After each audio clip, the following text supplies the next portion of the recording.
को ढेर सारा आशीर्वाद। और प्यारे बच्चों, आखिरकार वो समय आ गया, आखिरकार वो दिन आ गया, वो पल आ गया जब हम लोग ये कह सकते हैं मेरे बच्चे कि समाप्त 29 चैप्टर पूरा समाप्त। और ये लास्ट हमारा चैप्टर है, 29वां चैप्टर। पहले हम लोगों ने 5 चैप्टर पढ़ा वर्णिका का। शुरू हमने किया था दही वाली मगम्मा से, समाप्त किया धरती कब तक घूमेगी। काव्य खंड में हम लोगों ने समाप्त किया, शुरू किया था राम नाम बिनु बिरथे जगनी जन्मा से, और समाप्त किया रे अना मेरे बिना तुम प्रभु। और बच्चों यहाँ शुरू किया हम लोगों ने श्रम विभाजन और जाति प्रथा से, और समाप्त करने जा रहे हैं क्या, शिक्षा और संस्कृति। तो मेरे विद्यार्थी जी आइए, और आप सभी लोग साक्षी बनिए इस पल का। कोई बात नहीं, जब आपके समय सिलेबस खत्म हो रहा है हिंदी का, तो आप लोग बच्चों तैयार रहेंगे। चलिए हम लोग शुरू करते हैं बच्चों। आइए, जैसा कि आप लोग देख पा रहे होंगे, बिहार बोर्ड मैट्रिक 2026 बच्चों लिखा गया है हिंदी गद्य खंड शिक्षा और संस्कृति, चैप्टर का नाम है, जिसका 1 शॉट हम लोग देखने वाले हैं। तो मेरे प्यारे बच्चे, अगर आप लोग तैयार हैं, एक बार प्यारा सा दिल बनाकर भेज दीजिएगा। एक प्यारा प्यारा सा दिल बनाकर भेजिएगा कि गुरुदेव ये दिल आपके लिए हमने भेज दिया। श्री गणेशाय नमः। मेरे बच्चे, गणेश जी का आशीर्वाद बहुत जरूरी है। प्यारा सा मोटिवेशन आज मैं आप लोगों को कहना चाहता हूं कि तू हंस, तू मुस्कुरा, तू रोना कम कर दे, अगर तू जिंदा है तो जिंदगी की नाक में दम कर दे। तो बच्चों, कैसी भी परिस्थिति हो जिंदगी में, यही सोचिए कि हमें कैसे खुश रहना है, कैसे अपने परिवार को खुश रखना है। तो आइए बच्चों, हम आप लोग को बता देना चाहते हैं कि हम लोगों ने वर्णिका में कितने चैप्टर को पढ़ा बच्चों। वर्णिका में, तो गुरुजी वर्णिका में हमने पढ़ा 5 चैप्टर।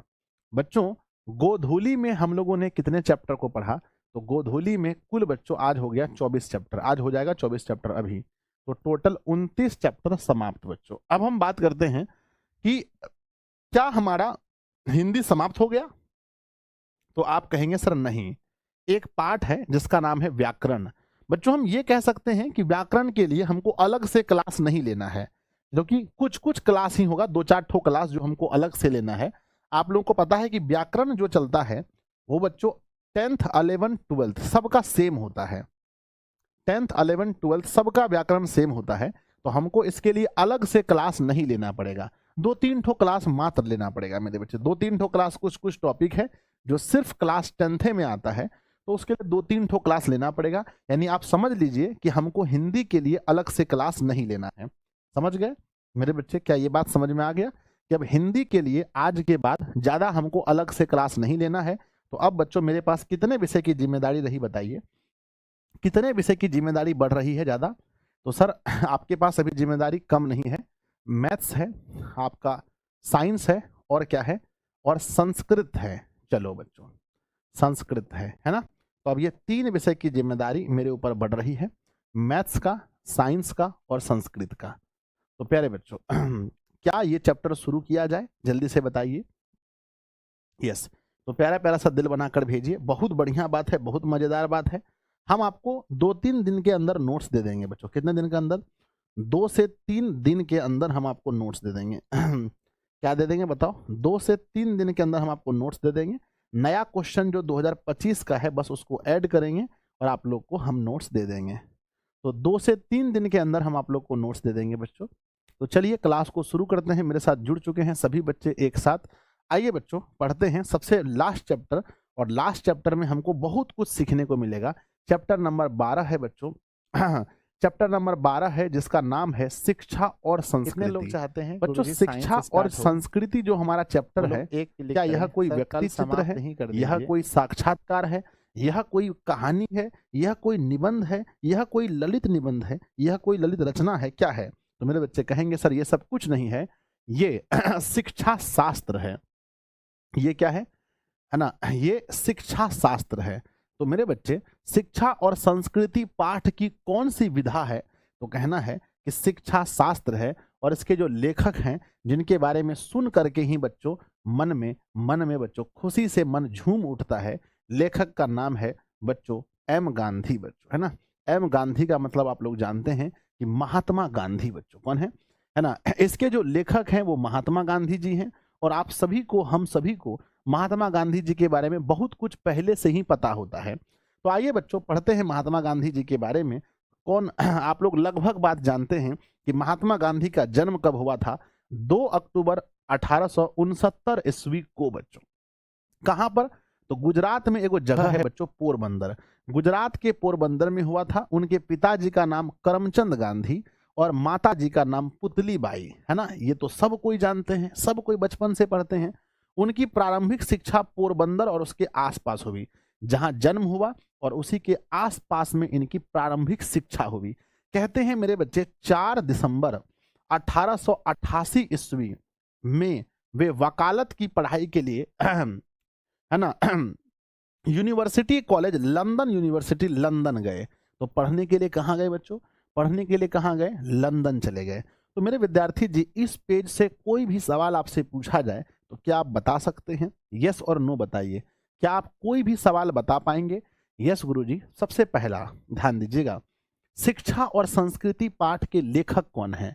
पहला आंसर महात्मा गांधी। महात्मा गांधी का जन्म कब हुआ था? 2 अक्टूबर 1869 को। महात्मा गांधी का जन्म कहाँ हुआ था? तो गुजरात के पोरबंदर में। महात्मा गांधी के पिताजी का नाम क्या था? करमचंद गांधी। महात्मा गांधी के माता जी का नाम क्या था? पुतली बाई। गांधी जी की प्रारंभिक शिक्षा कहाँ हुई थी? तो बच्चों पोरबंदर और उसके आसपास में। गांधी जी पढ़ने के लिए विदेश कब गए थे? पढ़ने के लिए विदेश कब गए थे? तो बच्चों 1888 ईस्वी में। पढ़ने के लिए विदेश गए थे 1888 ईस्वी में। कहाँ गए थे बच्चों? कहाँ गए थे? तो लंदन बच्चों। कहाँ पर है लंदन? तो बच्चों इंग्लैंड में है। कहाँ पर है? इंग्लैंड में है ना बच्चों, इंग्लैंड में लंदन है। तो यहाँ तक पूरा हो गया। तो प्यारा सा दिल बनाकर भेज दीजिए कि यस गुरुजी ये तो पूरा हो गया। इंग्लैंड चले गए थे पढ़ने के लिए। इंग्लैंड में बच्चों शहर का नाम है लंदन बच्चों, है ना। ठीक है ना। चलिए, यहाँ गांधी जी इंग्लैंड पढ़ने गए थे और भोजपुरी के गायक सब लंदन से लड़की लाते हैं डांस करवाने के लिए। आप लोग सुने होंगे गाना वगैरह, ठीक है ना। चलिए मेरे विद्यार्थी जी आगे बढ़ते हैं। आगे लिखा गया है, अगले पेज को पढ़ेंगे और बहुत कुछ सीखेंगे। लिखा है मेरे बच्चे 1883 ईस्वी में। 1883 ईस्वी में कम उम्र में उनका विवाह बच्चों कस्तूरबा गांधी से हो गया था। किससे? कस्तूरबा नाम का स्कूल वगैरह भी आप लोग देखे होंगे, आपके आसपास में कस्तूरबा स्कूल होगा अपनी पत्नी के नाम पर। कस्तूरबा से हुआ था, जो स्वाधीनता संग्राम में उनके साथ कदम से कदम मिलाकर चली, जो पूरा साथ दी उनका। कहते हैं गांधी जी का जीवन में दक्षिण अफ्रीका, मेरे बच्चे वहां से जब वापस आए, मेरे बच्चे जब पढ़ने गए थे, ध्यान दीजिएगा, जब यहाँ बच्चों लंदन पढ़ने गए थे, लंदन पढ़ने गए थे वकालत की पढ़ाई, और उसके बाद ये फिर दक्षिण अफ्रीका चले गए। और दक्षिण अफ्रीका मेरे बच्चे कब से कब तक दक्षिण अफ्रीका में रहे थे? तो 1893 से लेकर के 1914 ईस्वी तक कहाँ पर रहे हैं? दक्षिण अफ्रीका में बच्चों। आपको पता है कि दक्षिण अफ्रीका में गांधी जी के साथ क्या हुआ था? आपको याद होगा कि मेरे बच्चे गांधी जी के पास बच्चों फर्स्ट क्लास का मतलब टिकट था, एसी का टिकट था, है ना। और गांधी जी को बच्चों सिर्फ काला रंग की वजह से, है ना, काला रंग की वजह से उसको बच्चों ट्रेन से उतार दिया गया धक्का मार करके कि तुम काले हो, तुम ट्रेन में नहीं बैठ सकते। दक्षिण अफ्रीका में गांधी जी के साथ ऐसा हुआ। गांधी जी बहुत गुस्सा हो गए। पहली बार बच्चों गांधी जी ने सत्याग्रह कहाँ किया था? गांधी जी का पहला सत्याग्रह कहाँ हुआ था? तो पहला सत्याग्रह गांधी जी का दक्षिण अफ्रीका में हुआ था। कहाँ हुआ था बताओ? तो बच्चों पहला सत्याग्रह कहाँ हुआ था? दक्षिण अफ्रीका में हुआ था बच्चों पहला सत्याग्रह। अगर पूछा जाएगा कि भारत में पहला सत्याग्रह गांधी जी ने कहाँ किया था, भारत में पहला सत्याग्रह गांधी जी ने कहाँ किया था, तो भारत में अगर पूछा जाए तो हम लोग चंपारण कहते हैं। भारत में अगर पूछा जाए तो हम चंपारण कहते हैं मेरे बच्चे। चलिए कहते हैं आगे मेरे बच्चों के प्रवास का ऐतिहासिक महत्व है। वहीं इन्होंने अंग्रेजों के खिलाफ अहिंसा का पहला प्रयोग किया था। अंग्रेजवा सब का पहला प्रयोग, अंग्रेज लोग भी वहां थे, तो पहली बार बच्चों अहिंसा का प्रयोग गांधी जी ने कहाँ किया था? आपसे पूछा जाएगा कि गांधी जी ने पहली बार अहिंसा का प्रयोग कहाँ किया था, तो कहना दक्षिण अफ्रीका में। तो बच्चों इस पेज से जो भी सवाल हो सकता है, आइए हम आपसे पूछते हैं। पहला सवाल ये है कि गांधी जी का विवाह कब हुआ? तो गांधी जी का विवाह हुआ 1883 ईस्वी में।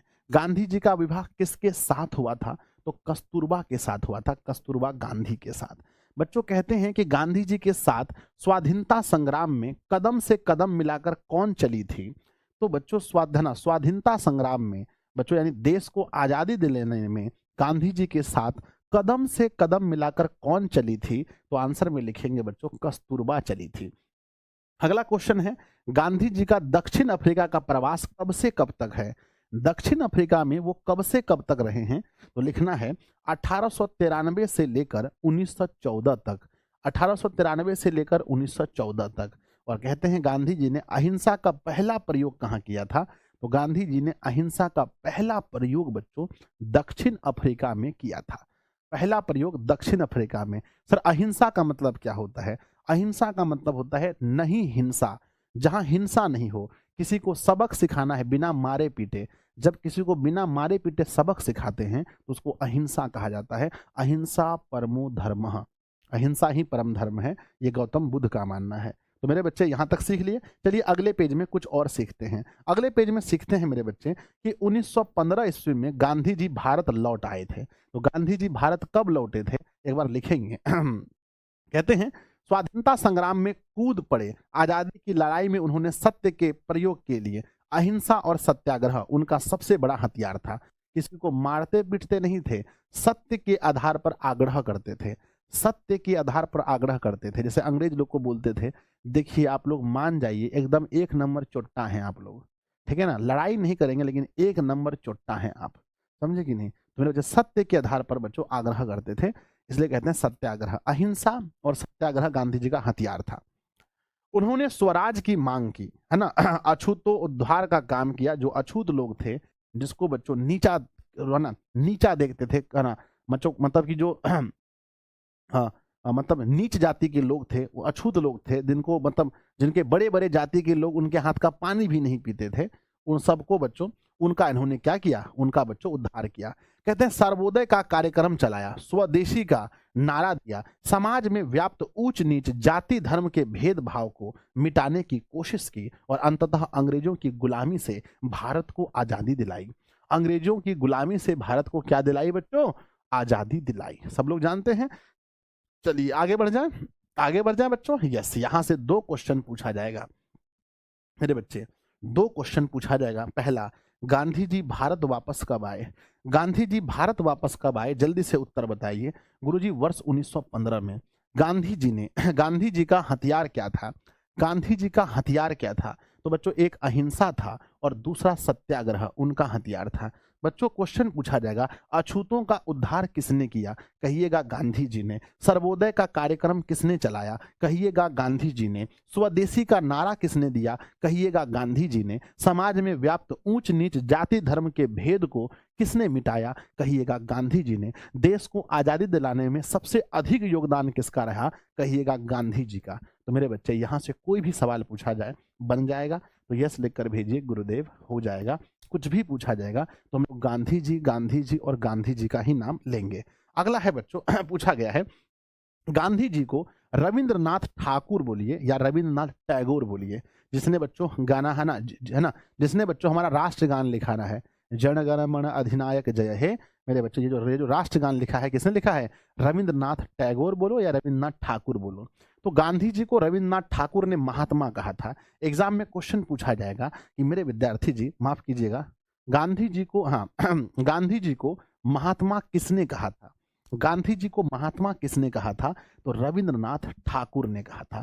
कहते हैं उन्हें बापू राष्ट्रपिता आदि कहकर कृतज्ञ राष्ट्र याद करता है। कहते हैं गांधी जी को और क्या क्या बोलते हैं? बापू भी कहते हैं, राष्ट्रपिता भी कहते हैं। कहते हैं गांधी जी ने हिंद स्वराज, सत्य के साथ मेरा प्रयोग आदि पुस्तकें लिखी हैं।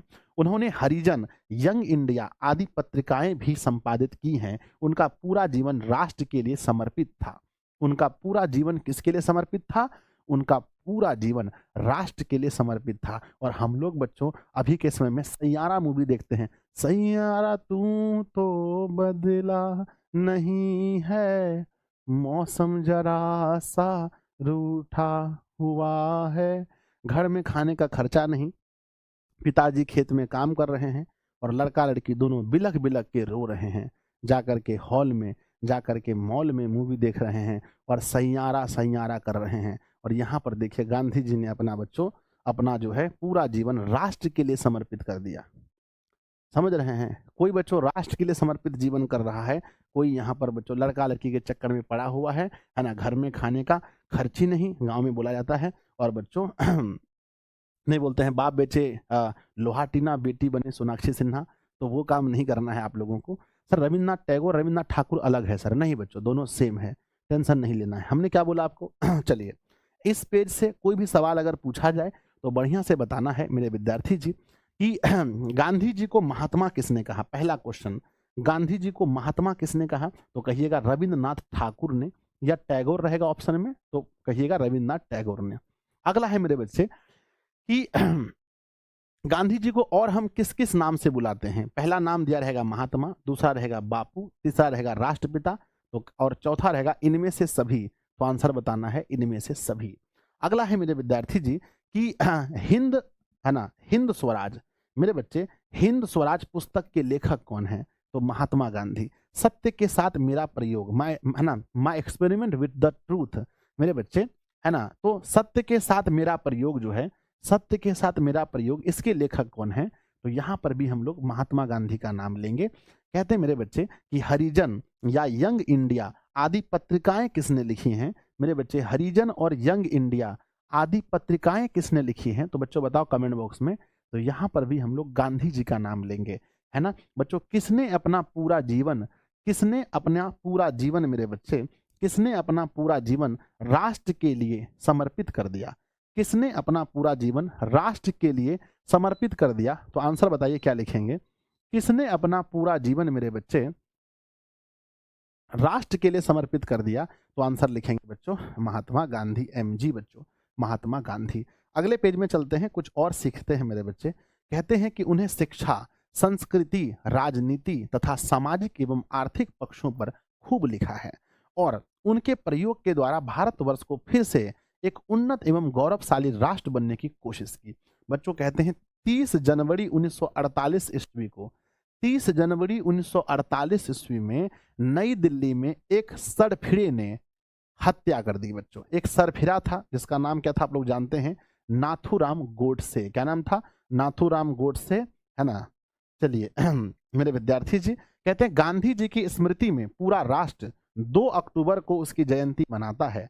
अंतर्राष्ट्रीय स्तर पर उनके जन्म दिवस को अहिंसा दिवस के रूप में मनाया जाता है। तो बच्चों बताइएगा कि जो गांधी जी का जन्म है वो बच्चों किस नाम से मनाया जाता है?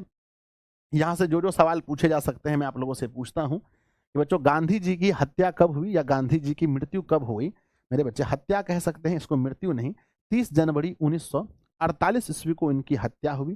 किसने हत्या की बच्चों? तो नाथूराम गोडसे ने, है ना, नाथूराम गोडसे ने इनकी मृत्यु की। इस चोट्टा का नाम लेना पड़ता है, नाम लेने से भी हम लोग को घिन आता है इसका, है ना। और कहते हैं मेरे बच्चे कि कहाँ कहाँ पर हत्या हुई थी इनकी? तो नई दिल्ली में इनकी हत्या हुई थी। मेरे बच्चे कहते हैं गांधी जी का जन्म जो है, सॉरी गांधी जी की जयंती हम लोग कब मनाते हैं? तो गांधी जयंती हम लोग 2 अक्टूबर को मनाते हैं मेरे बच्चे, 2 अक्टूबर को मनाते हैं। और पूरा राष्ट्र बच्चों किस नाम से इसको मनाता है?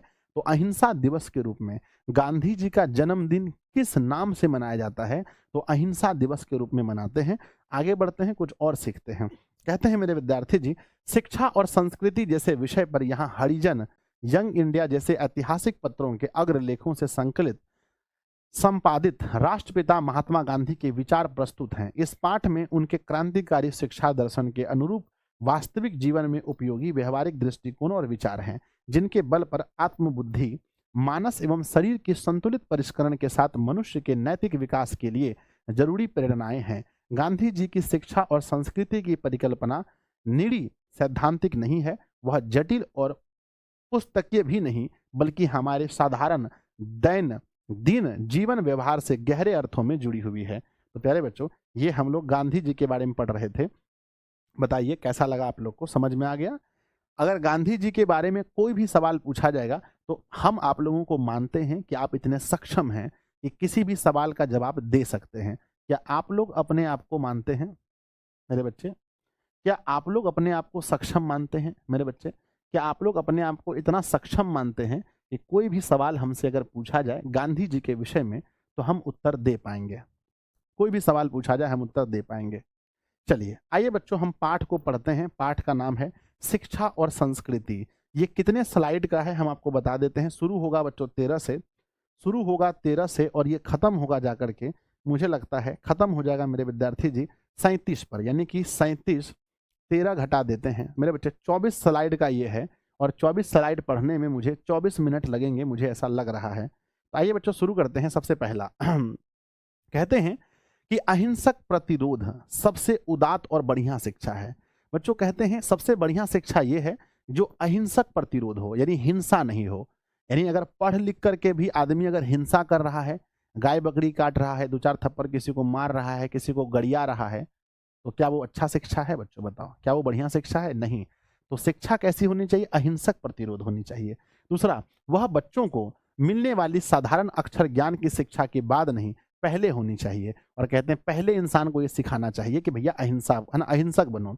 इससे इनकार नहीं किया जा सकता है कि बच्चों को वह वर्णमाला लिखे और सांसारिक ज्ञान प्राप्त करे, उससे पहले यह जानना चाहिए कि आत्मा क्या है, सत्य क्या है, प्रेम क्या है और आत्मा में क्या क्या शक्तियां छुपी हुई है। यानी बच्चों वो व्यवहारिक शिक्षा की बात कर रहे हैं, आत्मा की बात कर रहे हैं, वो सत्य की बात कर रहे हैं, वो प्रेम की बात कर रहे हैं। तो बच्चों एक क्वेश्चन यहाँ से बस बनेगा कि बढ़िया शिक्षा किसको बोलते हैं बच्चों, है ना? सुना, सबसे उदात्त और बढ़िया शिक्षा क्या है? सबसे उदात्त और बढ़िया शिक्षा क्या है? तो आपको आंसर लिखना है अहिंसक प्रतिरोध। कौन सी शिक्षा को गांधी जी बढ़िया बताते हैं? तो अहिंसक प्रतिरोध शिक्षा को आगे बढ़ते हैं। कहते हैं शिक्षा का जरूरी अंग यह होना चाहिए कि बालक जीवन संग्राम में प्रेम से घृणा को, प्रेम से किसको? घृणा को, सत्य से असत्य को और कष्ट सहन से हिंसा को आसानी के साथ जीतना सीखे। इस सत्य का बल अनुभव करने के कारण ही मैंने सत्याग्रह संग्राम के उत्तरार्ध से ना, उत्तरार्ध में पहले टॉलस्टॉय फॉर्म में और बाद में फिनिक्स आश्रम में बच्चों को इसी ढंग की तालीम देने की भरकस कोशिश की है। बच्चों ये कहते हैं भैया खाली किताबी ज्ञान नहीं होने चाहिए, ये सब ज्ञान होनी चाहिए। आगे लिखते हैं, मेरी राय में बुद्धि की सच्ची शिक्षा शरीर की स्थूल इंद्रियां अर्थात हाथ पैर आंख कान नाक वगैरह के ठीक ठाक उपयोग और तालीम के द्वारा ही हो सकती है। दूसरे शब्दों में बच्चे द्वारा इंद्रियों की बुद्धिपूर्वक उपयोग उसकी बुद्धि के विकास का जल्द और उत्तम तरीका है, परंतु शरीर और मस्तिष्क के विकास के साथ आत्मा की जागृति भी जरूरी है मेरे बच्चे, है ना? आत्मा की जागृति भी उतनी ही नहीं, है ना? शरीर और मस्तिष्क के विकास के साथ आत्मा की जागृति भी उतनी ही नहीं, है ना, उतनी ही नहीं होगी तो केवल बच्चों बुद्धि का विकास घटिया और एकांकी वस्तु ही साबित होगा। यानी कहते हैं बच्चों शरीर और मस्तिष्क के साथ साथ किसका विकास होना चाहिए? बच्चों बताओ, शरीर और मस्तिष्क के साथ साथ किसका विकास होना चाहिए? शरीर का तो होना ही चाहिए, मस्तिष्क का होना ही चाहिए मेरे बच्चे, है ना? मस्तिष्क का तो होना ही चाहिए और साथ में किसका होना चाहिए? साथ में गांधी जी बताते हैं कि साथ में आत्मा का भी विकास होना चाहिए। मेरे बच्चे हम सभी क्या हैं बताइए, है ना? मेरे बच्चे बताओ हम सभी क्या हैं? हम सभी सिर्फ शरीर हैं या हम लोग सोल हैं, आत्मा है? बच्चों बताओ, क्या हम लोग सिर्फ शरीर हैं या हम लोग आत्मा है? कमेंट बॉक्स में लिखिए मेरे बच्चे, हम लोग सिर्फ शरीर हैं या हम लोग आत्मा भी हैं? तो मेरे बच्चे हम लोग आत्मा भी हैं। अगला बढ़ते हैं। कहते हैं आध्यात्मिक शिक्षा से मेरा मतलब हृदय की शिक्षा है। तो बच्चों आध्यात्मिक शिक्षा का मतलब क्या है? गांधी जी के अनुसार आध्यात्मिक शिक्षा का मतलब क्या है? कौन सी शिक्षा बताइए? तो आध्यात्मिक शिक्षा का मतलब गांधी जी का कहना है हृदय की शिक्षा बच्चों, है ना? कहते हैं इसलिए मस्तिष्क का ठीक ठाक और सर्वांगीण विकास तभी हो सकता है जब साथ साथ बच्चे की शारीरिक और आध्यात्मिक शक्तियों की भी शिक्षा होती रहे। ये सब बातें अविभाज्य है, इसलिए इस सिद्धांत के अनुसार यह मान लेना कुतर्क होगा कि उनका विकास अलग अलग या एक दूसरे से स्वतंत्र रूप से किया जाए। गांधी जी कहते हैं ऐसा नहीं है कि अभी पहले बच्चा पढ़ ले और बाद में आध्यात्मिक विकास करे, यानी पहले मैट्रिक इंटर पास कर जाइए, कंपटीशन पास कर जाइए और उसके बाद फिर सीखिए आत्मा क्या है, परमात्मा क्या है। बच्चों अलग अलग, ध्यान दीजिएगा, अलग अलग सीखना चाहिए या साथ में सीखना चाहिए? बताओ, ये सब नॉलेज अलग अलग होना चाहिए कि एक साथ ही होना चाहिए? तो गांधी जी कहते हैं एक साथ होना चाहिए। कहते हैं शिक्षा से मेरा अभिप्राय यह है कि बच्चे और मनुष्य के शरीर, बुद्धि और आत्मा के सभी उत्तम गुणों को प्रकट किया जाए, पढ़ना लिखना शिक्षा का अंत तो है ही नहीं, वह आदमी भी है ना, वह आदि भी नहीं है, वह पुरुष और स्त्री को शिक्षा देने के साधनों में केवल एक साधन है। साक्षरता स्वयं कोई शिक्षा नहीं है ना। इसलिए तो मैं बच्चों की शिक्षा प्रारंभ इस तरह करूंगा कि उसे कोई उपयोगी दस्तकारी सिखाई जाए और जिस क्षण से वह अपनी तालीम शुरू करे उसी क्षण से उत्पादन का काम करने योग्य बना दिया जाए। यानी बच्चों ये है ना, ये कह रहे हैं तालीम सिखाने की बात कर रहे हैं कि बच्चों को कुछ ना कुछ तालीम सिखाइए। जैसे बच्चों किसी को कंप्यूटर बनाना सिखाइए, किसी को बच्चों गाड़ी बनाना सिखाइए, मोटर कार बनाना सिखाइए, है ना, मोटर कार बचपन से ही। किसी को मोबाइल बच्चों बनाना सिखाइए। यानी अलग अलग काम में गांधी जी लगाना कह रहे हैं। ऐसा नहीं कि 15 साल खाली पढ़ा रहे हैं और 16वां साल जाके पता चला को है ना कि वो किसी काम का ही नहीं है बच्चा, है ना। 15 साल उसको पढ़ा रहे हैं और 16वां साल पता चले कि मेरे बच्चे कि वो लड़का कोई काम का ही नहीं है। आप लोग ऐसे दोस्तों को जानते हैं जो पढ़ने में थोड़ा ढील ढाल है लेकिन मैकेनिक बहुत अच्छा है, वो पेंटिंग बहुत अच्छा कर लेता है, गाना बहुत अच्छा गा लेता है, दौड़ बहुत अच्छा लेता है, स्विमिंग बहुत अच्छा कर लेता है, लोगों का आदर बड़ा अच्छा करता है ना। बोलो ऐसे लोगों को जानते हैं मेरे बच्चे? आज हमारे समाज में लड़का अच्छा है या नहीं उसकी तुलना सिर्फ और सिर्फ उसकी पढ़ाई से हो रही है कि पढ़ने में तेज है, बुद्धि काम कर रहा है मतलब लड़का बढ़िया है। ऐसा नहीं है बच्चों। अगर कोई बढ़िया तैर सक रहा है, कोई बढ़िया दौड़ पा रहा है तो मेरे बच्चे वो भी तो बढ़िया चीज है ना। गाना गांधी जी कह रहे हैं कि वही तो बच्चों, वो भी तो एक शिक्षा ही है। कहते हैं मेरा मतानुसार इस प्रकार की शिक्षा पद्धति में मस्तिष्क और आत्मा का उच्चतम विकास संभव है। इतनी ही बात है कि आजकल की तरह प्रत्येक दस्तकारी केवल यांत्रिक ढंग से न सिखाकर वैज्ञानिक ढंग से सिखानी पड़ेगी। कहते हैं वैज्ञानिक तरीके से सिखाना है। गांधी जी कहते हैं हाँ वैज्ञानिक तरीके से सिखाइए, अर्थात बच्चों को प्रत्येक प्रक्रिया का कारण जानना चाहिए। मैं चाहता हूं कि सारी शिक्षा किसी दस्तकारी या उद्योगों के द्वारा दी जाए। आपको यह ध्यान में रखना चाहिए कि प्रारंभिक शिक्षा में सफाई, तंदुरुस्ती, भोजन शास्त्र, अपना काम आप करने और घर पर माता पिता को मदद करना वगैरह मूल सिद्धांत शामिल हैं। कहते हैं स्टार्टिंग में बच्चा को क्या सिखाना है? स्टार्टिंग में बच्चा को सिखाना है कि साफ सुथरा कैसे रहा जाए, सफाई कैसे करें, है ना बच्चों, तंदुरुस्ती मतलब सेहत अच्छा कैसे रहे। उसके बाद बच्चों भोजन शास्त्र, भोजन कब क्या खाना है, अपना काम खुद से कैसे करना है। क्या आप लोग जानते हैं कि गांधी जी बुढ़ापे तक अपना बच्चों धोती खुद धोते थे? कितने बच्चों को पता है कि गांधी जी अपना काम स्वयं करते थे, अपना कार्य स्वयं करते थे, वो भी बच्चों बुढ़ापे तक? कितने बच्चों को पता है बताइए जल्दी से। आगे लिखते हैं कि मौजूदा पीढ़ी के लड़कों को स्वच्छता और स्वावलंबन का कोई ज्ञान नहीं होता और वे शरीर में कमजोर होते हैं। इसलिए मैं संगीत में कवायद के जरिए उनको अनिवार्य शारीरिक तालीम दिलवाऊंगा।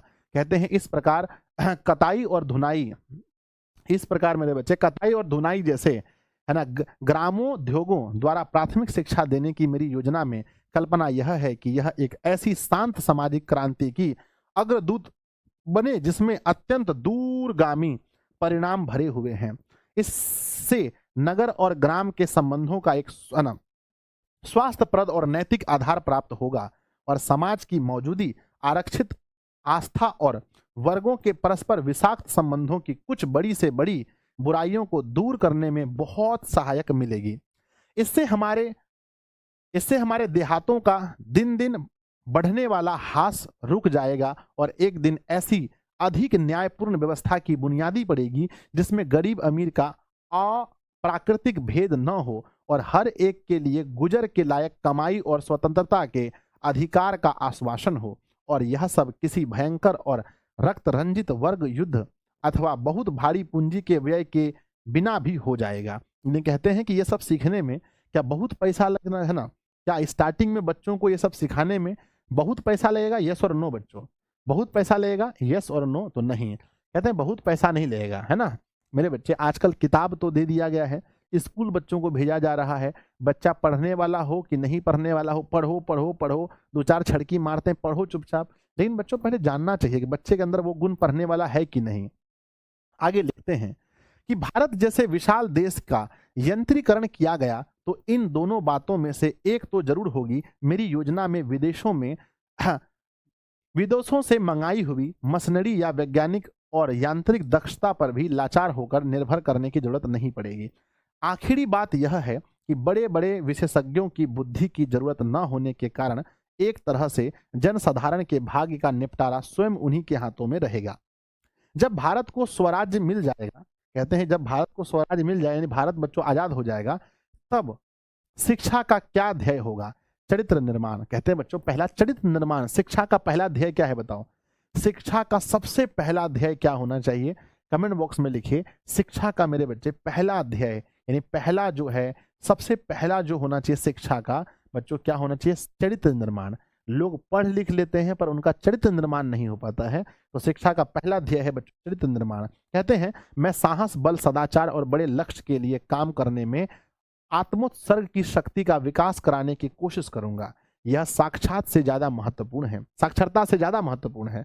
किताबी ज्ञान तो उस बड़े उद्देश्य का एक साधन मात्र है। मेरा ख्याल है कि अगर व्यक्ति का चरित्र निर्माण करने में हम सफल हो जाएंगे तो समाज अपना काम संभाल लेगा। इस प्रकार जिन व्यक्तियों का विकास हो जाएगा उनके हाथों में समाज के संगठन का काम मैं खुशी से सौंप दूंगा। मैं चाहता हूं कि उस भाषा अंग्रेजी में और इसी तरह संसार की अन्य भाषाओं में जो ज्ञान भरा पड़ा है उसे राष्ट्र अपनी ही देसी भाषाओं के द्वारा प्राप्त करे। मुझे रविंद्रनाथ की अपूर्व रचनाओं की खूबियां जानने के लिए बंगला सीखने की जरूरत नहीं है, वे मुझे अपने अनुवादों से मिल जाएगी। यानी कहते हैं बच्चों कि पढ़ाई एक सीमा तक सही है। अब बच्चों हमको अगर बंगाली पढ़ना है, अगर बच्चों बंगाली भाषा का कोई ग्रंथ पढ़ना है तो क्या हमको बंगाली सीखना पड़ेगा? बताओ यस और नो। अगर बच्चों बंगला पढ़ने के लिए क्या हमको बंगाली सीखना पड़ेगा? नहीं। आजकल मोबाइल में एप्लीकेशन आ गया है, आप लोग जानते हैं एप्लीकेशन का नाम क्या? नाम है गूगल ट्रांसलेट बच्चों, है ना। क्या आ गया है? गूगल ट्रांसलेट आ गया है, ट्रांसलेट आ गया है, जहां पर मेरे बच्चे आप क्या कर सकते हैं? किसी भी भाषा को ट्रांसलेट कर सकते हैं, किसी भी भाषा को आप ट्रांसलेट कर सकते हैं। तो कहते हैं उतना सीखने की जरूरत नहीं है। गुजराती लड़कों को लड़कियों को टॉलस्टॉय की छोटी छोटी कहानियों से लाभ उठाने के लिए उसे रूसी भाषा सीखने की आवश्यकता नहीं, वे तो उन्हें अच्छे अनुवादकों के जरिए सीख लेते हैं। अंग्रेजों को यह गर्व है कि संसार में जो उत्तम साहित्य उत्पन्न होता है वह प्रकाशित होने के एक सप्ताह के भीतर सीधी सादी अंग्रेजी में उस राष्ट्र के हाथों में आ जाता है। शेक्सपियर और मिल्टन ने जो कुछ सोचा या लिखा उसके उत्तम भाग को प्राप्त करने के लिए मुझे अंग्रेजी सीखने की जरूरत क्यों हो? यह अच्छी व्ययिता होगी यदि हम विद्यार्थियों का एक अलग वर्ग ऐसा रख दें जिसका काम यह हो कि संसार की भिन्न भिन्न भाषाओं में से सीखने की उत्तम बातें वह जान ले और उनके अनुवाद देसी भाषा में करके हमें दे दे। देख रहे हैं कितना दिमाग है गांधी जी के पास, हे भगवान। आगे लिखते हैं कि यह बात मेरे विचार में भी नहीं आ सकती कि हम कूप मंडूक बन जाएं, है ना। कूप मंडूक समझते हैं, यानी कि बच्चों कुआं का मेढक। क्या होता है कूप मंडूक का मतलब? क्या होता है? कुआं का मेढक बच्चों। कूप मंडूक बन जाए, अपने चारों ओर दीवारें खड़ी कर लें। मगर मेरा नम्रता पूर्वक यह कथन जरूर है कि दूसरी संस्कृतियों की समझ और कद्र स्वयं अपनी संस्कृतियों की कद्र होने और उसे हजम कर लेने के बाद होनी चाहिए, पहले हरगिज नहीं। यानी पहले बच्चों किसकी संस्कृति को सीखने बोल रहे हैं गांधी जी? पहले किसकी संस्कृति सीखने कह रहे हैं? तो अपनी संस्कृति बच्चों, पहले अपनी संस्कृति, है ना मेरे बच्चे। आजकल के बहुत सारे बच्चों को देखेंगे उसको हिंदी नहीं आता, डायरेक्ट इंग्लिश आता है, डायरेक्ट इंग्लिश आता है। तो गांधी जी का कहना है नहीं भाई, इंग्लिश तो आना चाहिए लेकिन पहले हिंदी आना चाहिए। आगे लिखते हैं मेरा दृढ़ मत है कि कोई सांस्कृतिक इतने रत्न भंडार से भरी हुई नहीं है जितनी हमारी अपनी संस्कृति है। कोई भी संस्कृति भारत के सामने फीका है। हमने उसे जाना नहीं है, हमें तो उसके अध्ययन को तुच्छ मानना और उसका मूल्य कम करना सिखाया गया है। हमने उसके अनुसार जीवन बिताना छोड़ दिया है। उसका ज्ञान हो मगर उस पर अमल ना किया जाए तो वह मसाले में रखी हुई लाश जैसी है, जो शायद दिखने में सुंदर हो परंतु उससे कोई प्रेरणा या पवित्रता प्राप्त नहीं होती। मेरा धर्म जहां यह आग्रह रखता है कि स्वयं अपनी संस्कृति को हृदयांकित मतलब हृदय में उतार करके उसके अनुसार आचरण किया जाए, क्योंकि वैसा न किया जाए तो उसका परिणाम सामाजिक आत्महत्या होगा। वहां वह दूसरी संस्कृतियों को तुच्छ समझने या उसकी उपेक्षा करने का कोई निषेध भी करता है। कोई संस्कृति जिंदा नहीं रह सकती अगर वह दूसरों का बहिष्कार करने की कोशिश करती है। तो बच्चों क्या गांधी जी कहते हैं दूसरी संस्कृति का बहिष्कार करने? बोलो यस और नो। क्या गांधी जी ऐसा कहते हैं कि दूसरी संस्कृति का बहिष्कार करें? नो सर, ऐसा भी नहीं कहते हैं। दूसरी संस्कृति का भी सम्मान करने बोलते हैं। कहते हैं इस समय भारत में शुद्ध आर्य संस्कृति जैसी कोई चीज मौजूद नहीं है। आर्य लोग भारत के ही रहने वाले थे या जबरन यहां आ घुसे थे, इसमें मुझे बहुत दिलचस्पी नहीं है। मुझे जिस बात में दिलचस्पी है वह यह है कि मेरे पूर्वज एक दूसरों के साथ बड़ी आजादी के साथ मिल गए और मौजूदा पीढ़ी वाले हम लोग उस मिलावट की ही उपज हैं। मैं नहीं चाहता कि मेरे घर के चारों ओर दीवारें खड़ी कर दी जाए और मेरी मेरी खिड़कियां बंद कर दी जाए। मैं चाहता हूं कि सब देश की संस्कृति की हवा मेरे घर के चारों ओर अधिक से अधिक स्वतंत्रता के साथ बहती रहे। तो बच्चों ये कौन चाहते थे? ये कौन चाहते थे? ये कौन कहते थे कि मैं चाहता हूं कि सब देशों की संस्कृति की हवा मेरे घर के चारों ओर अधिक से अधिक स्वतंत्रता के साथ बहती रहे? ऐसा कौन चाहते थे? कमेंट बॉक्स में लिखिएगा कौन चाहते थे। तो सर एमजी चाहते थे, महात्मा गांधी चाहते थे। मगर मैं उनमें से किसी के झोंके में उड़ नहीं जाऊंगा। मैं चाहूंगा कि साहित्य में रुचि रखने वाले हमारे युवा स्त्री पुरुष जितना चाहे अंग्रेजी और संसार की दूसरी भाषाएं सीखे और फिर उनसे यह आशा रखूंगा कि वे अपनी विद्वता का लाभ भारत और संसार को उसी तरह दे जैसे बोस, राय स्वयं कविवर दे रहे हैं। लेकिन मैं यह नहीं चाहूंगा कि एक भी भारतवासी अपनी मातृभाषा को भूल जाए। बच्चों ध्यान दीजिए, कौन कहते थे ऐसा? बच्चों कितनी बड़ी बात है। कौन चाहते थे या कौन कहते थे? कौन कहते थे? कौन कहते थे कि मैं यह नहीं चाहूंगा कि एक भी भारतवासी अपनी मातृभाषा भूल जाए? ऐसा कौन कहते थे बताइए? तो सर ऐसा महात्मा गांधी कहते थे। महात्मा गांधी चाहते थे कि कोई भी अपनी देश की भाषा ना भूले, और आज तो लाखों लोग भूल चुके हैं, है ना? लाखों लोग भूल चुके हैं मेरे बच्चे। आपको पता है कि मराहना कहाँ बच्चों? महाराष्ट्र में मेरे बच्चे, महाराष्ट्र में जो हिंदी बोलने वाले लोग थे उसको बहुत मारा गया था। आपको याद है? बोलो, आज गांधी जी होते तो क्या करते वो? उसकी उसकी उपेक्षा करें, उस पर शर्मिंदा हो या अनुभव करें कि हम अपनी खुद की देसी भाषा में विचार नहीं कर सकता या अपने उत्तम विचार प्रकट नहीं कर सकता। मेरा धर्म कैद खाने का धर्म नहीं है। गांधी जी कहते हैं मेरा धर्म बच्चों कैद खाने का धर्म नहीं है, कि बच्चों उसी के अंदर की बात सोचेंगे। तो कौन कहते थे कि मेरा धर्म कैद खाने का धर्म नहीं है? ऐसा कौन कहते थे बताओ? कौन कहते थे कि मेरा धर्म कैद खाने का धर्म नहीं है? तो एमजी महात्मा गांधी कहते थे। कहते हैं भारतीय संस्कृति उन भिन्न भिन्न संस्कृतियों के सामंजस्य का प्रतीक है जिसके हिंदुस्तान में पैर जम गए हैं, जिनका भारतीय जीवन पर प्रभाव पड़ चुका है और जो स्वयं भी भारतीय जीवन से प्रभावित हुए हैं। यह सामंजस्य कुदरती तौर पर स्वदेशी ढंग का होगा, जिसमें प्रत्येक संस्कृति के लिए अपना उचित स्थान सुरक्षित होगा। वह अमीरी ढंग का सामंजस्य नहीं होगा जिसमें एक प्रमुख संस्कृति बाकी संस्कृतियों की, है ना, हजम कर लेती है और जिसका लक्ष्य मेल की तरफ नहीं बल्कि कृत्रिम और जबरदस्ती की एकता की ओर होता है। मेरे बच्चे समाप्त हो गया है ना? तो बताइए बच्चों कैसा लगा आप सभी को? बहुत कुछ सीखने को मिला होगा। बताया गया पहला बच्चों शिक्षा। शिक्षा के बारे में गांधी जी बोले कि शिक्षा बच्चों सिर्फ किताबी ज्ञान नहीं होना चाहिए, व्यवहारिक ज्ञान होना चाहिए, जहां पर इंसान का बच्चों सिर्फ मस्तिष्क और शरीर का विकास नहीं, साथ साथ में आत्मा का विकास होना चाहिए। शिक्षा सिर्फ स्कूलों में या किताबी ज्ञान में नहीं होना चाहिए। शिक्षा मेरे बच्चों उद्योगों के द्वारा लोगों को शिक्षा देनी चाहिए। कष्टकारी सिखा करके, नए नए काम सिखा करके लोगों को शिक्षा देनी चाहिए। अब हम संस्कृति की बात करते हैं तो संस्कृति में कहते हैं कि भारत की जो संस्कृति है दुनिया में किसी भी देश के पास वो संस्कृति नहीं है। हम लोगों को कॉपी करते हैं, लोगों से सीखना चाहते हैं, पर सब कुछ अपने देश में ही है। कहते हैं अगर किसी रूसी लेखक के बारे में कुछ पढ़ना है, कोई इंग्लिश के लेखक के बारे में कुछ पढ़ना है, बंगाली के लेखक के बारे में कुछ पढ़ना है, तो हमको बंगला सीखने की जरूरत नहीं है। हम उसको ट्रांसलेट करके हिंदी में ही पढ़ेंगे, है ना? समझ गए? तो मेरे बच्चे तो गांधी जी संस्कृति में भी कहते हैं कि अपने देश की संस्कृति ही सब कुछ है, इसको ही हमें मानना चाहिए। आइए बच्चों ऑब्जेक्टिव क्वेश्चन में देखते हैं। सबसे पहला ऑब्जेक्टिव क्वेश्चन पढ़ते हैं मेरे बच्चे। सबसे पहला सवाल पढ़िएगा, शिक्षा और संस्कृति किसकी रचना है?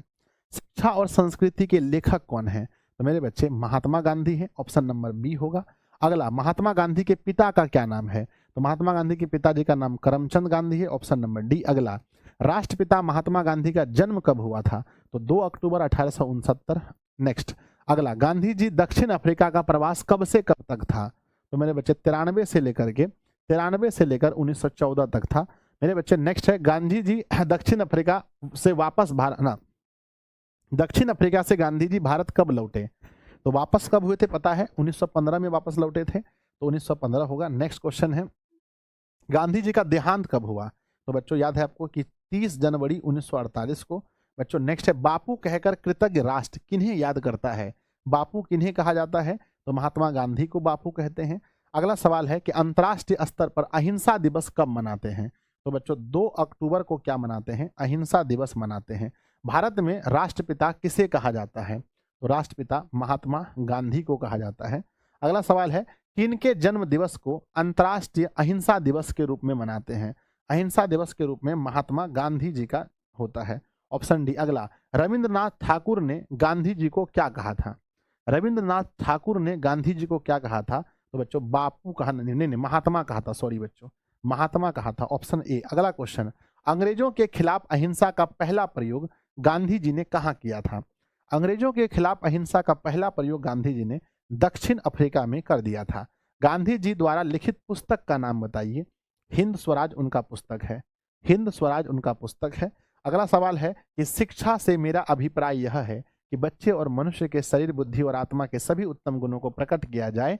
पढ़ना लिखना शिक्षा का अंत तो है ही नहीं, वह आदि भी नहीं है। यह कथन किसका है? ये किसने कहा था? ये महात्मा गांधी ने ऐसा कहा था। अगला क्वेश्चन है, मैं चाहता हूं कि सारी शिक्षा किसी दस्तकारी या उद्योग के द्वारा दी जाए। गद्यांश किस पाठ का है? इसके लेखक कौन है? पाठ है बच्चों शिक्षा और संस्कृति, इसके लेखक हैं महात्मा गांधी। अगला क्वेश्चन है, यंग इंडिया पत्रिका का संपादन किसने किया था? तो यंग इंडिया पत्रिका का संपादन महात्मा गांधी ने किया था। अगला सवाल है, इनमें से किस पत्रिका का संपादन गांधी जी ने किया है? तो बच्चों हरिजन पत्रिका का किया है। हरिजन पत्रिका का संपादन, या यंग इंडिया और हरिजन दो इनका पत्रिका था। अगला है बच्चों, सत्य के साथ मेरा प्रयोग किसकी रचना है? बच्चों my experiment with the truth, ये है ना, सत्य के साथ मेरा प्रयोग, ये है बच्चों महात्मा गांधी का। Option number C. नेक्स्ट है, आध्यात्मिक शिक्षा से गांधी जी का क्या अभिप्राय है? आध्यात्मिक शिक्षा मतलब हृदय की शिक्षा। आध्यात्मिक शिक्षा मतलब कौन सी शिक्षा? हृदय की शिक्षा। कहते हैं महात्मा गांधी के अनुसार उदात्त व बढ़िया शिक्षा क्या है? हमने शुरू का लाइन पढ़ा था कि अध्ययना कि बच्चों अहिंसक प्रतिरोध शिक्षा को गांधी जी क्या बताते हैं? अहिंसक प्रतिरोध शिक्षा को गांधी जी उदात्त और बढ़िया बताते हैं, बढ़िया शिक्षा बताते हैं। नेक्स्ट है, शिक्षा के माध्यम से जीवन संग्राम में क्या आसानी से जीता जा सकता है? प्रेम से घृणा को, सत्य से अहिंसा को, कष्ट सहन से हिंसा को, सबको, उपयुक्त सभी को जीता जा सकता है, सभी को जीत सकते हैं। अगला क्वेश्चन है, महात्मा गांधी का जन्म कहाँ हुआ था? महात्मा गांधी का जन्म मेरे बच्चे पोरबंदर गुजरात में हुआ था। अगला क्वेश्चन है, वकालत की पढ़ाई के लिए गांधी जी कहाँ गए थे? तो बच्चों लंदन गए थे। कहाँ गए थे पढ़ने के लिए? लंदन गए थे मेरे बच्चे। अगला सवाल है, अहिंसा और सत्याग्रह किनका सबसे बड़ा हथियार था? अहिंसा और सत्याग्रह किनका हथियार था? तो बच्चों गांधी जी का हथियार था। अगला क्वेश्चन है, आध्यात्मिक शिक्षा से गांधी जी का क्या तात्पर्य है? आध्यात्मिक शिक्षा मतलब हृदय की शिक्षा। आध्यात्मिक शिक्षा मतलब हृदय की शिक्षा। कौन चाहते थे कि सभी देशों की संस्कृति की हवा उनके घर के पास बहे? कौन चाहते थे? तो गांधी जी ऐसा कहते थे। अगला क्वेश्चन है, शेक्सपियर किस भाषा के कवि हैं? विलियम शेक्सपियर अंग्रेजी भाषा के कवि हैं, अंग्रेजी भाषा के कवि हैं। बच्चों टॉलस्टॉय कौन थे? तो टॉलस्टॉय रूसी लेखक थे बच्चों, है ना। टॉलस्टॉय कहाँ के लेखक थे? तो रूसी लेखक थे टॉलस्टॉय। अगला है, मेरा धर्म कैद खाने का धर्म नहीं है, ये किसका कथन था? मेरा धर्म कैद खाने का धर्म नहीं है, ये महात्मा गांधी जी का कथन था। निम्नलिखित में गांधी जी की पुस्तक कौन सी है? तो बच्चों हिंद स्वराज बच्चों गांधी जी की पुस्तक है। अगला क्वेश्चन है, मेरा धर्म कैद खाने का धर्म नहीं है, बच्चों यह पंक्ति किस शीर्षक पाठ से लिया गया है? तो पाठ का नाम है शिक्षा और संस्कृति। अगला क्वेश्चन है बच्चों, समाप्त हो गया। तो बताइएगा 31 में से कितना सही हुआ है ना। 31 में से सब क्वेश्चन लगभग पढ़े थे हम लोग, लगभग A to Z क्वेश्चन हम लोग पढ़े हैं, टोटल क्वेश्चन हम लोग पढ़े हैं। एक भी क्वेश्चन हम ये नहीं कह सकते कि नहीं पढ़े हैं। टोटल सवाल हम लोग पढ़े हैं बच्चों, टोटल सवाल लगभग पढ़े हैं। बताइएगा 31 में से आप लोगों ने कितना सही किया है? चलिए सब लोग 31/31 लिख रहे हैं, कुछ कम भी हुआ होगा, कोई दिक्कत वाली बात नहीं है। अब हम लोग क्वेश्चन बैंक पर बात करेंगे जो बिहार बोर्ड ने पूछा है, किसके जन्म दिवस को अहिंसा दिवस के रूप में मनाया जाता है? तो अहिंसा दिवस के रूप में गांधी जी के जन्म दिवस को मनाया जाता है। नेक्स्ट है, मेरा धर्म कैद खाने का धर्म नहीं, यह पंक्ति किस पाठ से है? तो यह बच्चों शिक्षा और संस्कृति से है। अगला, महात्मा गांधी के पिता का नाम क्या था? पिता का नाम करमचंद गांधी था, ऑप्शन ए सही होगा।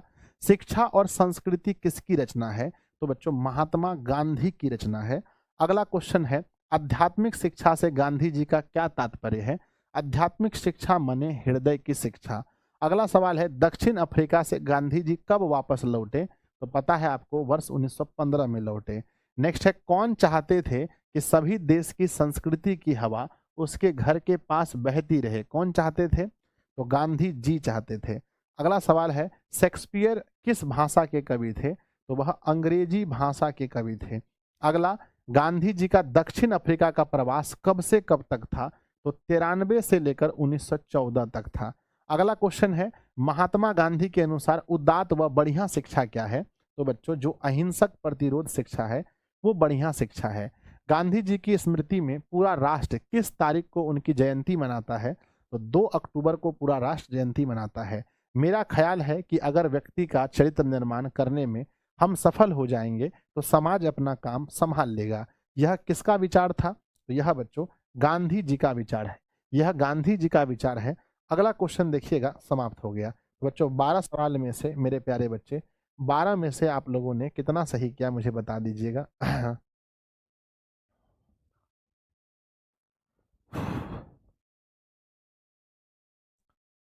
12 सवाल में आप लोगों ने कितना सही किया है मुझे एक बार कमेंट बॉक्स में बता दीजिएगा, 12 में से कितना सही हुआ है। चलिए अब बढ़ते हैं मेरे विद्यार्थी जी, हम लोग शॉर्ट क्वेश्चन की ओर, और शॉर्ट क्वेश्चन बच्चों पढ़ते हैं, है ना। चलिए, अरे बच्चों पहला सवाल है कि गांधी जी बढ़िया शिक्षा किसे कहते हैं? बच्चों बढ़िया शिक्षा किसको कहते हैं? तो गांधी जी बढ़िया शिक्षा अहिंसक प्रतिरोध, बच्चों अहिंसक प्रतिरोध और व्यवहारिक शिक्षा को कहते हैं, जिससे मनुष्य के चरित्र का निर्माण हो। जिससे मनुष्य के चरित्र का निर्माण हो उस शिक्षा को गांधी जी बढ़िया शिक्षा कहते हैं, जो अहिंसक प्रतिरोध हो। मेरे बच्चे, गांधी जी की बढ़िया शिक्षा अहिंसक प्रतिरोध और व्यवहारिक शिक्षा को कहते हैं, है ना। गांधी जी, मेरे बच्चे माफ कीजिएगा, है ना, गांधी जी बढ़िया शिक्षा अहिंसक प्रतिरोध और व्यवहारिक शिक्षा को कहते हैं। अगला क्वेश्चन है मेरे विद्यार्थी जी, नेक्स्ट क्वेश्चन है, इंद्रियों का बुद्धिपूर्वक उपयोग सीखना क्यों जरूरी है? गांधी जी का मानना है कि इंद्रियों का बुद्धिपूर्वक उपयोग सीखना क्यों जरूरी है। देखिए, मस्तिष्क के विकास के लिए इंद्रियों को बुद्धिपूर्वक उपयोग करना आवश्यक है। ऐसा करने से मनुष्य अपने जीवन में समय से विकास कर पाता है।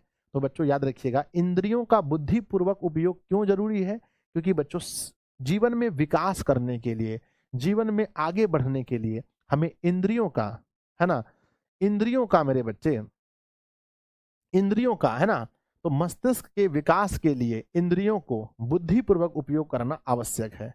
समझ गए ना। अगला क्वेश्चन लिखा है मेरे बच्चे, शिक्षा का अभिप्राय गांधी जी क्या मानते हैं? शिक्षा का अभिप्राय गांधी जी क्या मानते हैं? बच्चों गांधी जी का मानना है किताबी ज्ञान सिर्फ शिक्षा नहीं है। कहते हैं गांधी जी के अनुसार शिक्षा का अभिप्राय केवल किताबी ज्ञान से नहीं है। शिक्षा ऐसी होनी चाहिए जिससे शरीर, बुद्धि और आत्मा तीनों का विकास हो। तो गांधी जी के अनुसार शिक्षा क्या है? तो शिक्षा बच्चों सिर्फ किताबी ज्ञान नहीं है, शिक्षा ऐसी होनी चाहिए जिससे शरीर, बुद्धि और आत्मा तीनों का विकास हो। कहते हैं मेरे बच्चे कि मस्तिष्क और आत्मा का उच्चतम विकास कैसे होगा? मस्तिष्क और आत्मा दोनों का उच्चतम विकास कैसे हो पाएगा? तो कहते हैं गांधी जी के अनुसार जब बच्चे लिखना पढ़ने के साथ साथ कुछ कारीगरी और तालीम सीख लेंगे तब उसके मस्तिष्क और आत्मा का उच्चतम विकास होगा। यानी पढ़ने के साथ साथ कुछ कारीगरी आना चाहिए, है ना, कुछ कारीगरी आना चाहिए, कुछ तालीम आना चाहिए, तब मेरे बच्चे समझिए मस्तिष्क और आत्मा का उच्चतम विकास हो पाएगा। लास्ट क्वेश्चन है, शिक्षा का ध्येय गांधी जी क्या मानते हैं? शिक्षा का ध्येय मतलब मूल जो है गांधी जी क्या मानते हैं और क्यों मानते हैं? शिक्षा का ध्येय गांधी जी क्या मानते हैं? तो बच्चों सुनिएगा, गांधी जी शिक्षा, है ना, गांधी जी शिक्षा का ध्येय, गांधी जी शिक्षा का ध्येय व्यवहारिक शिक्षा को मानते हैं, जहां बच्चों का चरित्र निर्माण होने के साथ साथ उनमें साहस बल, कौमा, सदाचार इत्यादि लक्षण हो, क्योंकि गांधी जी के अनुसार यही वास्तविक शिक्षा है और इसी से एक अच्छे मनुष्य का निर्माण हो सकता है। तो बच्चों शिक्षा का ध्येय गांधी जी क्या मानते हैं? शिक्षा का ध्येय गांधी जी मानते हैं कि मेरे बच्चे शिक्षा ऐसी होनी चाहिए। तालीम मतलब क्या होता है?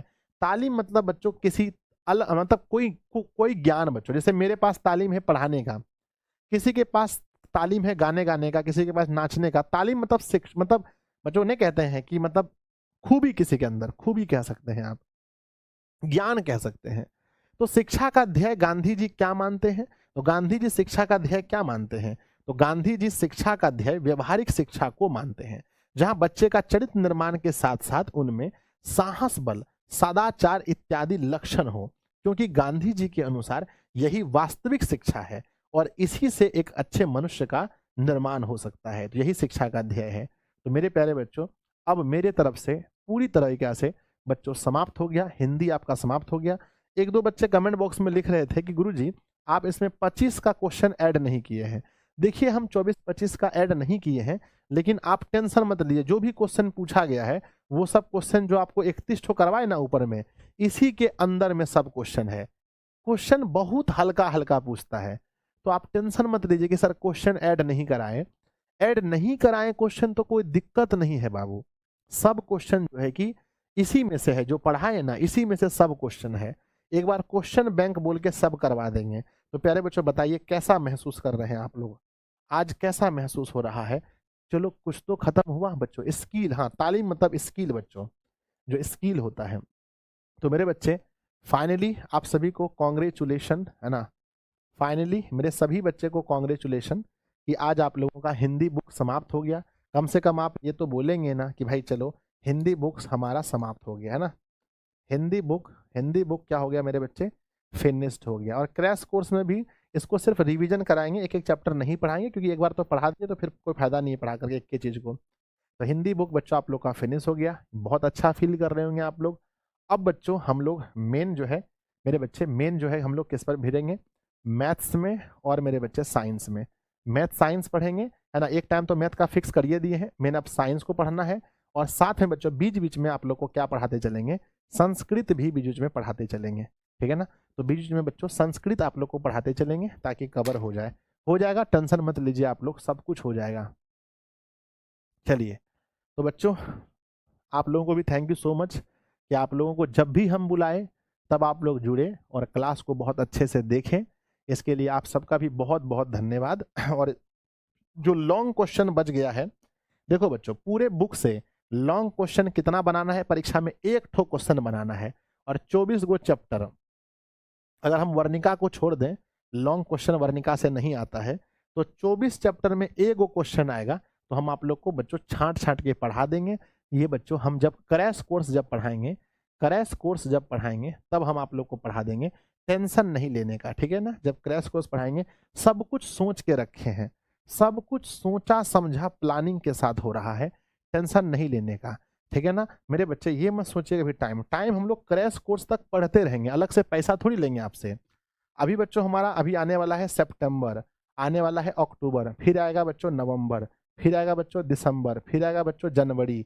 पेपर कब है? फरवरी में है। तो ये सब जो है पढ़ते, ऐसा थोड़ी है कि इधर ना अगस्ते तक पढ़ लेंगे फिर पढ़ना नहीं है। ये सब टाइम में बच्चों बैठ के झाल थोड़ी बजाना है, ये सब टाइम में झाल थोड़ी बजाना है, पढ़ना है ना। जब भी तो मेन पढ़ाई शुरू होता है। वो तो मेन पढ़ाई शुरू कब होता है पता है? ये हाई टाइम में जो मेन पढ़ाई है दिसंबर जनवरी है बाबू रे, भोमरैया छुड़ा देते हैं पढ़ा करके, ठीक है। तो 1 महीना 2 महीना 3 महीना 4 महीना 5 महीना और आधा इधर टोटल अभी 6 महीना हम लोग के पास है परीक्षा हॉल में जाते जाते। टेंशन काहे ले रहे हैं?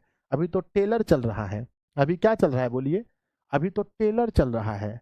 हाँ पिक्चर अभी बाकी है बाबू, टेंशन नहीं लेने का। अभी तो 6 महीना अभी अभी परीक्षा हॉल में जाते जाते 6 महीना बचा है। छोड़ देंगे, ये भी 180 दिन है परीक्षा हॉल में जाने में। 180 दिन को एक दिन को दुगना बना बना के पढ़ेंगे। जहाँ 4 घंटा पढ़ते थे वहाँ 8 घंटा पढ़ेंगे। अभी 1 साल बना लेंगे 6 महीना को, टेंशन काहे ले रहे हैं?